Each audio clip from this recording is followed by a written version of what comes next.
সম্বন্ধ অবিদেহ প্রয়োজন তত্ত্বের উপরে যে আস্বাদন দাদার শ্রীমুখ থেকে আস্বাদন করছিলাম, এরপরে আর হরিকথা ভাগবত কথা বলবার মতো যোগ্যতা আমার নেই। তবু একটু শুধু আদিষ্ট হয়েছি, তাই সেই সাহস নিয়ে রসভঙ্গ ঘটাতে চাচ্ছি। শ্রেয় স্মৃতিং ভক্তি মুদস্য তে বিভোগ ক্লেশন্তি যে কেবল বোধ লব্ধয়ে তেষামসৌ ক্লেশল এব শিষ্যতে নান্যদ্যথা স্থূল তুষ অবঘাতিনম। শ্রীমদ্ ভাগবতে ব্রহ্মার মহান লীলায় সৃষ্টিকর্তা ব্রহ্মা স্তুতি করে বললেন যে, হে গোবিন্দ, যারা ভক্তির পথকে পরিত্যাগ করে যারা জ্ঞানের পথ ধরে তোমাকে পেতে চাইছে, তোমার স্বরূপ, তোমার মাধুর্য, তোমার ভগবত্তা শক্তিকে যারা বিচার করতে চাইছে, স্থূল তুষ অবঘাতিনম, তারা তুষে আঘাত করে তণ্ডুল প্রাপ্তির জন্যে ব্যর্থ প্রচেষ্টা করছে মাত্র। ব্রহ্মাজি বললেন যে ভক্তির পথ বাদ দিয়ে শুধুমাত্র জ্ঞান বা যুক্তি দ্বারা, তর্ক দ্বারা তোমার মহিমা, তোমার মাধুর্য, তোমার ভগবত্তা শক্তিকে যারা বুঝতে চাইছে, অনুভব করতে চেষ্টা করছে, তাদের এই প্রচেষ্টা তুষে আঘাত করে চাল পাওয়ার ব্যর্থ প্রচেষ্টা। যেটা আমরা উপমা দিতে পারি যে আগেকার দিনে যখন ঢেকিতে ধান ছাঁটাই করে চাল পেতাম আমরা, ঢেকির সামনের দিকের যে গর্তটা, যাকে আমরা নোট বলতাম, ঢেকির নোট, এই ঢেকির নোটে যদি নোট ভর্তি করে তুষ দিলাম, দিয়ে সারাদিন আঘাত করলাম, পাট দিলাম ঢেকিতে, যদি সারাদিন ঢেকিতে পাট দিতে থাকি, সন্ধ্যাবেলা গিয়ে কতগুলো চাল পাবো? বলেন একটাও চাল পাওয়া যাবে না। কেন? যার থেকে চাল পাওয়া যায় তা তো দেইনি, দিয়েছিলাম তুষ। এই তুষের থেকে কখনো চাল পাওয়া যেতে পারে না। ঠিক তেমনি ভাগবতে ব্রহ্মাজি যার মুখে বেদ ব্যক্ত হয়েছে, তিনি বলছেন যে গোবিন্দ, বেদের মধ্যে আমি ব্যক্ত করে দিয়েছি তুমি সর্বজ্ঞ, তুমি সব কিছু জানো, কিন্তু বৃন্দাবনে এসে দেখলাম তুমি কিচ্ছু জানো না। তুমি অবুঝ শিশুর মতো, তুমি তোমার বাঁশিটা খোঁজ করছো, কেঁদে কেঁদে সবার কাছে জিজ্ঞাসা করছো, তোমরা বলতে পারো আমার বাঁশিটা কোথায়? তোমরা বলে দিতে পারো আমার শাখারা কোথায় গেছে? তোমরা বলে দিতে পারো আমার গোবৎসগুলো কোথায় গেছে? তুমি জানো কিচ্ছু জানো না। ব্রহ্মাজি বলছেন, গোবিন্দ, আমি তো বেদের মধ্যে আমি বলেছি যে তুমি সর্বজ্ঞ, তুমি সব জানো, কিন্তু বৃন্দাবনে এসে দেখলাম তুমি কিচ্ছু জানো না। ভক্তির রাজ্যে এসে, ভক্তের রাজ্যে এসে তুমি অবুঝ হয়ে যাও। বেদের মধ্যে আমি বলে দিয়েছি তুমি পানি পাদ ব্রহ্ম, তোমার হাত নেই, পা নেই, তুমি নিরাকার ব্রহ্ম, কিন্তু না, ভুল বলেছি। আমি বৃন্দাবনে এসে দেখলাম ভক্তের কাছ থেকে উচ্ছিষ্ট প্রসাদান্ন কেড়ে খাওয়া তোমার সেই দধি মাখা উচ্ছিষ্ট হাতখানা আমি এখনো দেখতে পাচ্ছি। হে গোবিন্দ, তাহলে আমি যে বলে দিয়েছি পানিপাদ ব্রহ্ম, তুমি, তোমার হাত নেই, পা নেই, তুমি নিরাকার, এই কথাটা বলা আমার ঠিক হয়নি। ওটি যুক্তির রাজ্যে, ওটা জ্ঞানের রাজ্যে, ওটা ভক্তির রাজ্যে নয়। ভক্তের কাছে তুমি স্বরূপ মাধুর্যের রূপ পরিগ্রহকারী স্বয়ং ভগবান শ্রীহরি। বেদ তোমাকে নিরাকার বলল, আমি স্বচক্ষে তোমার এই স্বরূপ মাধুর্যটা দর্শন করলাম। আমি আমি বেদের মধ্যে বলে দিয়েছি তুমি আপ্তকাম, তোমার লোভ নেই, লালসা নেই, ক্ষুধা নেই, তৃষ্ণা নেই, তুমি নিজেতেই নিজে সন্তুষ্ট, তোমার কোনো চাওয়া নেই, পাওয়া নেই। কিন্তু বৃন্দাবনে এসে দেখলাম তুমি তুমি তোমার ভক্তের প্রদত্ত সামগ্রীর লোভ সামলাতে পারো না, তাই কাঙালের মতো লোভাতুর হয়ে তুমি তোমার ভক্তের ভালোবাসার দ্রব্যটা তুমি কেড়ে কেড়ে খাও, আমি এখনো দেখতে পাচ্ছি। তাই তুমি যে আপ্তকাম, তোমার ক্ষুধা নেই, তৃষ্ণা নেই, লোভ নেই, লালসা নেই, এটা ভক্তির রাজ্যে নয়, ওটা যুক্তি বা জ্ঞানের রাজ্যের কথা হতে পারে। কিন্তু ভক্তির রাজ্যে তুমি ভক্তের কাছ থেকে তার ভালোবাসার সামগ্রী খাওয়ার জন্য অফুরন্ত লোভ নিয়ে তুমি ছুটতে থাকো, যে আমি সচক্ষে দেখলাম। হে গোবিন্দ, তোমার সেই শিশু চরণে আমি প্রণাম জানাই। পরক্ষণে বলছেন আবার ভুল করলাম, আবারও ভুল করলাম, তোমাকে শিশু বলে? যার নাভিপদ্ম থেকে একদিন আমার জন্ম হয়েছিল, আমি তাকে শিশু বললাম কোন বিচারে? না না, শিশু বলা আমার ঠিক হয়নি। মৃদু পদে তৌ নৌমি, তোমার ওই কোমল চরণে আমি প্রণাম জানাই। এ বৃন্দাবনে পক্ষীগুলো ধন্য হয়েছে, এ বৃন্দাবনে তৃণ অঙ্কুর ধন্য হয়েছে, যারা তোমার কোমল চরণে তাদের দেহের পরশ দিয়ে তোমার সেবার সাথে যুক্ত হয়েছে।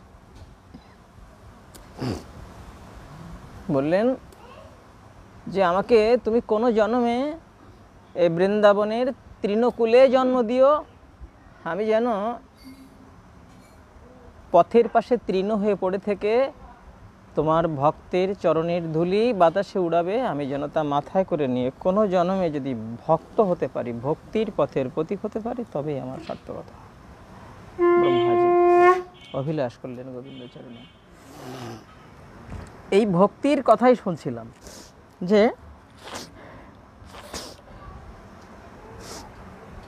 ভক্তির পথেই কেবল ভগবান অনুভবযোগ্য, অনুভববেদ্য, অন্য কিছুতেই নয়। আজকে এই অক্ষয় তৃতীয়া চন্দন যাত্রা, এখান থেকে 21 দিন পর্যন্ত চলবে চন্দন যাত্রা। কিঞ্চিত আস্বাদন করি পাঠ বিশ্রাম। মাধবেন্দ্রপুরী মহাপ্রভুর পরম শ্রী গুরুদেব, মহাপ্রভুর শ্রী গুরুদেব ঈশ্বরপুরী, আর তাঁর শ্রী গুরুদেব হচ্ছেন শ্রীপাদ মাধবেন্দ্রপুরী। তিনি গোবিন্দকুণ্ডের জলে স্নান করে বৃক্ষতলে বসে হরিভজন করছেন, কৃষ্ণ নাম কীর্তন করছেন। বেলা গড়িয়ে বিকেল হয়েছে। তার ছিল অযাচিত বৃত্তি, কারো কাছে কিছু চেয়ে খেতেন না। কেউ যদি জেসে দিতেন তো সেদিন প্রসাদ পাওয়া হতো, না দিলে উপবাসী থাকতেন। অযাচিত বৃত্তি। তিনি হরিনাম করছেন, ভজন করছেন। বেলা গড়িয়ে বিকেল হয়েছে। একটা ছোট্ট বালক এসে বলছে, ওগো পুরী গোসাই, কি করছো তুমি? তুমি কাকে ডাকছো গো? কার নাম কীর্তন করছো? প্রসাদ পেয়েছ? মাধবেন্দ্রপুরী তাকিয়ে রয়েছেন, মুখের দিকে কথা নয়, যেন সুধা ঢেলে দিচ্ছে। ওই বালকের কথা যেন সুধা হচ্ছে তার মুখে, কর্ণকুহর জুড়িয়ে যাচ্ছে। মুখের দিকে তাকিয়ে রয়েছেন। বললেন, আমি যে প্রসাদ পাইনি, আমি উপবাসী আছি, তুমি বুঝলে কি করে? তুমি কোথায় থাকো গো? তোমার পরিচয় কি? বললেন, আমি ওই গোয়ালাদের পাড়াতে থাকি, আমার নাম গোপাল। এই দুধটুকু খেয়ে নাও, একটা পাত্রে একটা ঘটিতে দুধ এনেছেন, এই দুধটুকু খেয়ে নাও। এই বলে ওই দুধের পাত্রটা দিয়ে গোপাল চলে যাচ্ছেন। জিজ্ঞাসা করলেন, তুমি জানলে কি করে? বললেন, ওই গোয়ালাদের মেয়েরা জল নিয়ে যাচ্ছিল, তারা বলল তুমি না খেয়ে আছো, তাই আমি তোমার জন্য দুধ নিয়ে এসেছি, খেয়ে নাও, আমি পরে এসে পাত্রটা নিয়ে যাব। বলে নাচতে নাচতে গোপাল চলে গেলেন। মাধবেন্দ্র পুরী সেই দুধটুকু যখন পান করলেন, সমস্ত দেহটা একটা অপ্রাকৃত আনন্দ, পুলকিত হচ্ছে, শিহরণ হচ্ছে। কি এই দুধ তো সাধারণ দুধের মতো নয়, আমার সমস্ত দেহটা এমন শিহরণ হচ্ছে কেন, এত আনন্দ পাচ্ছি কেন আমি? একটা দিব্যভাবে যেন আবেশে তিনি ডুবে যাচ্ছেন। দুধের পাত্র নিতে আসে না। রাত্রিতে যখন একটু নিদ্রার আবেশ এসেছে, তখন সেই ছেলেটা আবার এসেছেন। পরিগোসাই, পরিগোসাই। মাধবেন্দ্র পুরী দেখছেন সেই ছেলেটা যে দুধ দিয়ে গিয়েছিল। বললেন, তুমি সেই ছেলেটা না যে আমাকে দুধ দিয়ে গিয়েছিলে? হ্যাঁ হ্যাঁ হ্যাঁ। পরিগোসাই, আমি গোপাল, আমি এইখানে জঙ্গলের মধ্যে আছি। শোনো, আমি বজ্রের নির্মিত বিগ্রহ, ভগবান শ্রীকৃষ্ণের প্রপৌত্র। বজ্রের নির্মিত বিগ্রহ। আমার সেবক যারা ছিলেন তারা ম্লেচ্ছদের ভয়ে আমাকে এখানে ফেলে রেখে চলে গিয়েছেন, আমি এখানে পড়ে আছি। পরিগোসাই, তুমি আমাকে ওইখান থেকে উদ্ধার করে আমার বিগ্রহটা প্রতিষ্ঠা করবে, আমার সেবা দেবে। মাধবেন্দ্র পুরী এর স্বপ্নে গোপালকে দর্শন করলেন। প্রভাত হতে না হতেই গ্রামবাসী সবাইকে ডেকে তিনি ঘটনাটা খুলে বললেন। গ্রামের মানুষজনকে নিয়ে সেই জঙ্গলে যেখানে তিনি আছেন বলে স্বপ্ন আদেশ করলেন, সেই জায়গাটা খুঁড়ে সেখানে একটা বিগ্রহ পেলেন। অপরূপ সুন্দর একটা গোপাল মূর্তি পাওয়া গেল। দেখে তো খুব আনন্দিত হচ্ছেন মাধবেন্দ্র পুরী, দেহটা রোমাঞ্চিত হচ্ছে, স্বপ্নে পাওয়া গোপাল বিগ্রহ। এবার সেই গোপালকে তুলতে পারছেন না, এত ভারী তিনি। যারা বলিষ্ঠ বলিষ্ঠ যারা রয়েছেন তাদেরকে দিয়ে গোপালকে সেখানে প্রতিষ্ঠা করালেন। পিছন দিকে পাথর দিলেন গোপালকে হেলান দেওয়ার জন্যে। তারপরে সেখানে একটা মহোৎসবের আয়োজন করালেন। পাড়া প্রতিবেশী যারা ছিলেন আশেপাশে তারা সবাই দুধ দিলেন, গোপালের অভিষেক স্নান হলো, সেখানে মহোৎসবের আয়োজন হলো, গোপালের বিগ্রহ প্রতিষ্ঠা হয়েছে। গোপাল সেবা গ্রহণ করছেন মাধবেন্দ্র পুরী গোসাইয়ের কাছে।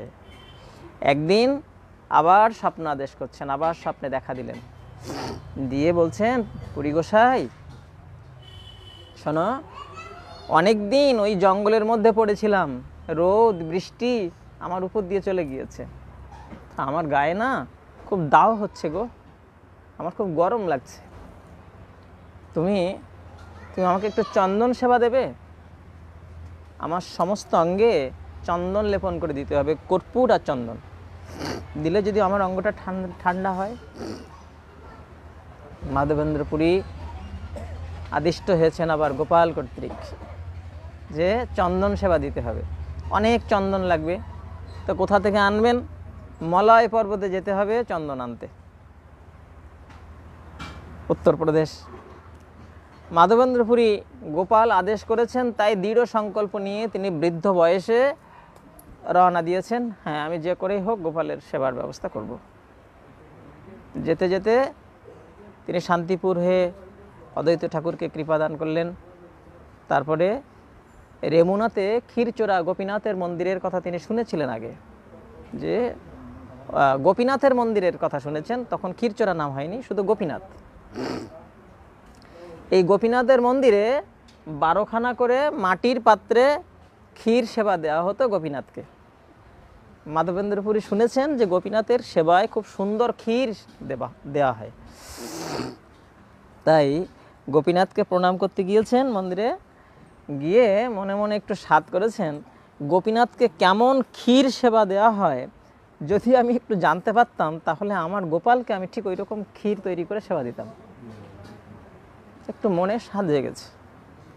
আবার পরক্ষণে ভাবছে নাকি আমি কি লালসা প্রকাশ করছি, আমার কি লোভ হয়েছে নাকি, আমি যে অযাচিত বৃত্তি ব্রত গ্রহণ করেছি, আমার তো এরকম লোভ করা ঠিক হয়নি। তাই আবার তিনি ক্ষমা চেয়ে নিচ্ছেন, না ক্ষমা করুন প্রভু। ক্ষমা চেয়ে নিয়ে সেখান থেকে চলে গেলেন, প্রণাম করে চলে গেলেন। এবার ওই যে ভক্তের মনে একটু স্বাদ জেগেছে যে আমি যদি কেমন ক্ষীর সেবা এখানে দেওয়া হয়, যদি আমি জানতে পারতাম আমার গোপালকে এরকম ক্ষীর তৈরি করে খাওয়াতাম। এটাই প্রভু অনুমোদন করে নিয়েছেন। তিনি হলেন ভাবগ্রাহী, মুখে বলতে হয় না, ভক্তের অন্তরের ভাবটা তিনি বুঝতে পারেন। হ্যাঁ, আমার মধ্যে কি আছে, আমি মুখে যাই বলি না কেন, আমার ভিতরটা কি আছে এটা তিনি দেখতে পান, এটা বুঝতে পারেন। বুঝলেন, আমার ভক্তের মনে এই প্রসাদ সেবার অভিলাষ জেগেছে। তিনি সেখান থেকে প্রণাম করে চলে গেলেন, একটি বৃক্ষতলে বসে ভজন করছেন। গভীর রাত হয়েছে। যিনি পূজারী ঠাকুর, তিনি সেবা দিয়ে সেই মাটির পাত্রগুলো গুছিয়ে নিয়ে চলে গেলেন। রাত্রিতে ঘুমিয়ে পড়েছেন। আবার স্বপ্নে দেখা দিচ্ছেন, ওই পূজারী ঠাকুর স্বপ্ন দেখছেন, গোপাল এসে দেখা দিয়েছে। এই ঘুমাচ্ছিস? কে? আমি গোপীনাথ। ও গোপীনাথ তুমি? বলি শোন, তুই আমার ক্ষীর সেবা দিয়েছিলি না, তো ওই একখানা ক্ষীর আমি চুরি করে রেখেছি। হ্যাঁ, তুমি চুরি করেছো? কেন, তোমাকেই তো খেতে দিয়েছিলাম। বলে না, একখানা ক্ষীর আমি চুরি করে রেখেছি আমার ভক্তের জন্য, আমার ভক্তের জন্য আমি চুরি করে রেখেছি। আমার ধড়ার নিচে, বললেন আমার ধড়ার নিচে একখানা ক্ষীর লুকানো আছে। ওই ক্ষীরখানা আমার এক ভক্ত আছে, তার নাম মাধব, ওই মাধবকে তুই ক্ষীরখানা দিয়ে আয়। পূজারী ঠাকুর তাড়াতাড়ি উঠে মন্দিরের দরজা খুলে খুব ঔৎসুক্য দৃষ্টিতে দেখছেন গোপাল চুরি করেছেন, গোপীনাথ চুরি করেছেন। সত্যি দেখেন তার ধড়ার নিচে একখানা ক্ষীর লুকানো আছে। সেই ক্ষীরখানা নিয়ে তিনি তো ঊর্ধ্বশ্বাসে ছুটছেন, কে গো মাধব, কে গো মাধব, কে গো মাধব। মাধবেন্দ্র পুরী ভজন করছেন। যখন শুনতে পাচ্ছেন একজন কে যেন বলছে, কে গো মাধব, তখন মাধবেন্দ্র বলছেন, কে গো বাবা, কে তুমি? মাধব মাধব বলছো? তখন বলছেন, মাধবকে আপনি বলতে পারেন, মাধব বলে কাউকে চিনেন আপনি? তখন বলছে, কেন বাবা, কি হয়েছে? তখন পূজারী ঠাকুর বলছেন, আপনি কি সেই ভাগ্যবান মাধব? বলে, হ্যাঁ বাবা, কেন, কি হয়েছে? তখন বলছেন, এই নিন, গোপীনাথ আপনার জন্য এই ক্ষীর চুরি করে রেখেছেন, আমাকে আদেশ করেছেন, আমি দিয়ে গেলাম আপনার কাছে। মাধবেন্দ্রপুরী ভাবছেন, প্রভু জগতের সবাই তোমাকে চোর বলবে, আমার জন্য তুমি চোর হলে, আজকে যে কাজটা তুমি করলে জগতে তোমার এই চোর নামটা খ্যাত হয়ে গেল, সবাই তোমাকে চোর বলবে। হ্যাঁ, ভক্তের জন্যে এমন কোনো কর্ম নেই যা ভগবান করতে পারেন না। ভক্তের জন্যে নিন্দা, অপবাদ, তুচ্ছ তাচ্ছিল্য সব কিছু তিনি নিতে পারেন। হ্যাঁ, ভক্তেরা তাকে বরাহদেব বলছে, তাই না? ভক্তের জন্য তো তিনি বরাহ রূপ ধারণ করেছেন।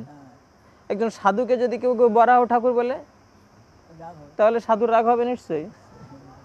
হ্যাঁ, আমাকে বরাহ ঠাকুর বললো, কিন্তু ভগবানকে বরাহদেব বলছেন, তিনি মেনে নিচ্ছেন না। তোদের জন্যই তো আমি বরাহ হয়েছিলাম রে, আমাকে তোরা বরাহদেব বলছিস, সেটা আমি মেনে নিলাম। ভক্তের জন্য তিনি সব মেনে নিতে পারেন। মাধবেন্দ্রপুরী সেই প্রসাদটুকু পেলেন, সমস্ত দেহটা দিব্য আনন্দে শিহরিত হচ্ছে, প্রেমানন্দ পুলকিত হচ্ছে। সেই মাটির পাত্রটা তিনি টুকরো টুকরো করে রেখেছিলেন তার বহির্বাসে বেঁধে, সেটাও তিনি প্রসাদের সাথে আস্বাদন করেছিলেন যে গোপীনাথ নিজের শ্রীহস্তে যে পাত্রটা আমার জন্য রেখেছেন চুরি করে, এর কোনো কিছুই আমি ফেলে দেব না। প্রসাদ পেলেন। তারপরে চলে গেলেন সেই চন্দন কাঠ আনতে মলয় পর্বতে। সেখানে ওই চন্দন কাঠ তো যে কেউ আনতে পারবে না, তার কিছু বিধিবিধান আছে, নিয়ম কানুন আছে, সরকারি ওই কর্মকর্তা যারা রয়েছে তাদের কাছ থেকে পাশ করিয়ে নিয়ে সেই চন্দন কাঠ সংগ্রহ করালেন তিনি। নিয়ে ওই বৃদ্ধ মানুষ কাঠের বোঝা নিয়ে চন্দন কাঠ নিয়ে ফিরে আসছেন। ফিরে আসতে আসতে ভাবছেন গোপীনাথ আমার জন্য ক্ষীর চুরি করেছিলেন, তাই যাওয়ার সময় গোপীনাথকে আবার একটু প্রণাম করে যাব। যখন চন্দন কাঠ নিয়ে ফিরে আসছেন তখন ওই গোপীনাথের মন্দিরে আর একটা রাত তিনি থাকবেন, গোপীনাথকে একটু প্রণাম করে যাবেন, এই সংকল্প করেছেন। যখন এসেছেন ওই রেমুনাতে গোপীনাথের মন্দিরে, একটা রাত্রি সেখানে অবস্থান করলেন, গোপীনাথকে প্রণাম করলেন। সেই রাত্রিতে গোপাল আবার স্বপ্নাদেশ করছেন, আবার স্বপ্নে দেখা দিলেন মাধবেন্দ্র পুরীকে। মাধব, ও পুরী গোসাই, তোমার খুব কষ্ট হচ্ছে, এতটা পথ, এত চন্দন কাঠ তুমি বয়ে আনবে, তোমার খুব কষ্ট হচ্ছে? শোনো, তোমাকে আর বয়ে আনতে হবে না। তুমি যেখানে আছো ওই গোপীনাথের দেহ আর আমার দেহ একই দেহ, তুমি ওইখানেই সেবা দাও।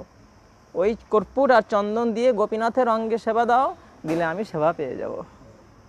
সেখান থেকে 21 দিন পর্যন্ত ওই কর্পূর আর চন্দন দিয়ে গোপীনাথের অঙ্গে সেবা দেওয়া হয়েছিল, যেটা গোপাল গ্রহণ করেছিলেন, মাধবেন্দ্র পুরীর এই সেবাটা গ্রহণ করেছিলেন। আর সেটাই হচ্ছে আমাদের এই চন্দন যাত্রা। এই অক্ষয় তৃতীয়া থেকে আজ থেকে শুরু হচ্ছে 21 দিন পর্যন্ত ভক্ত ভগবানকে কর্পূর আর চন্দন যোগে সেবা দিবেন। এই ভক্তির পথটা এমনই। আসুন না চেষ্টা করি যার যার অবস্থান থেকে, দাদার মুখ থেকে এই কথাগুলো শুনি, চেষ্টা করি নিজের জীবনে তার কিঞ্চিত প্রতিফলন ঘটানোর জন্যে, যে শুধু মুখে নয় অন্তর থেকে একটু চেষ্টা করি সমস্ত যুক্তি তর্কের ঊর্ধ্বে উঠে সাধুগুরু বৈষ্ণবের চরণে শরণাপন্ন হয়ে ভক্তির পথের প্রতীক হওয়ার জন্যে, ভক্তির অনুশীলনের জন্যে, ভক্তির পথের যাজন যোজন করবার জন্যে আন্তরিক প্রচেষ্টা নিয়ে এগিয়ে আসি। অনেকটা ক্ষতিগ্রস্ত হয়ে গেছি আমরা, পুরুষানুক্রমে অনেকটা ক্ষতিগ্রস্ত হয়ে গেছি। ধর্মের নামে অনেক কিছু উৎসব আর আড়ম্বর সার করেছি, কিন্তু গোবিন্দ সেবা হয়নি, ভক্তির পথে যেতে পারিনি, চোখের জল ফেলে ভগবানের চরণে আমার আরতিটা নিবেদন করতে পারিনি। যাগ যজ্ঞ পূজা পার্বণ হোম তপস্যা কত কিছু করেছি, কিন্তু ভাগবত বলছেন যথা তরুর মূল নিষেচন তৃপ্পন্তি তত স্কন্দ ভোজি উপশাখা প্রাণাপ আহারচ্চ যথেন্দ্রিয়ানং তথৈব সর্বারণ্যমুচ্চ তেজা। ভাগবতে রাজা প্রাচীন বহিরীকে দেবর্ষি নারদ বললেন যে মহারাজ, যতদিন পর্যন্ত গোবিন্দ চরণে শুদ্ধ ভক্তি শ্রদ্ধা নিবেদন করতে না পারবে, ততদিন পর্যন্ত যত যাগ যজ্ঞ পূজা পার্বণ এ পশু বলি যা কিছু করবে এ সবগুলোই বিফলে যাবে, গাছের গোড়ায় জল পড়বে না। যথা তরুর মূল নিষেচনে, না ভাগবত বলছেন গাছের গোড়ায় যদি জল দিতে চাই তাহলে ভক্তির পথ ধরে গোবিন্দ চরণ সেবার সাথে যুক্ত হতে হবে। পেটে অন্ন দিলে যেমন হাতে চোখে নাকে কানে আলাদা করে খেতে দিতে হয় না, ঠিক তেমনি জীব যেদিন শুদ্ধ ভক্তির পথ ধরে শ্রী গুরুচরণ আশ্রয় করে সাধু সঙ্গের মাধ্যম দিয়ে ভক্তির পথের প্রতীক হবে, ভক্তির অনুকূলে জীবনযাপন করবে, সেদিন তার প্রকৃত গন্তব্য লক্ষ্যে ফিরে যাওয়ার জন্য আর দীর্ঘায়িত নয়। আমি মহামূর্খ,